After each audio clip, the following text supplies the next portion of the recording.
L'actualité internationale avec Maïmouna Ndiaye, on parle de ces nouveaux bombardements israéliens dans le sud du Liban. C'est pour le troisième jour consécutif, Sornanata, bombardement mené par l'armée israélienne dans la nuit de mardi à mercredi, d'après l'agence de presse libanaise.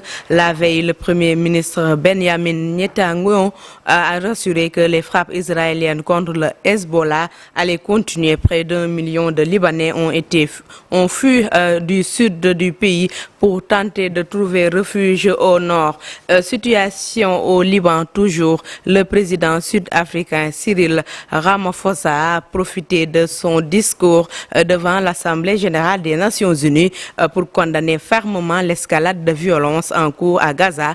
Il a comparé le traitement des Palestiniens par Israël à l'apartheid qui a dévasté l'Afrique du Sud pendant des décennies. Le chef de l'État sud-africain a également appelé à une réponse globale des leaders mondiaux pour mettre fin à ce qu'il considère comme une injustice. Et puis, le Conseil de sécurité de l'ONU se réunit en urgence ce mercredi pour discuter de la situation au Liban.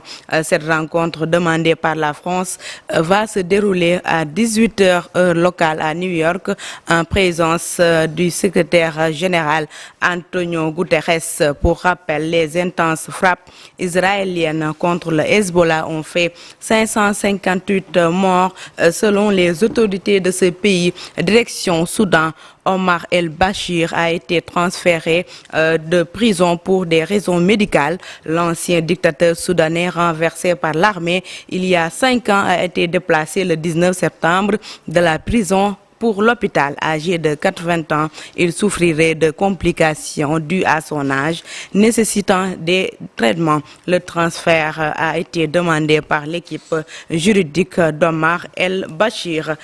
Thaïlande, pour finir, le roi a promulgué la loi sur le mariage homosexuel. Il devient ainsi le premier pays d'Asie du Sud-Est à reconnaître l'égalité devant le mariage.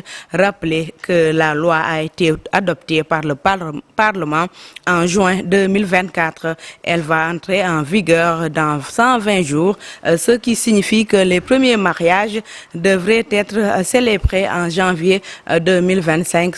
Sornanata, c'était tout.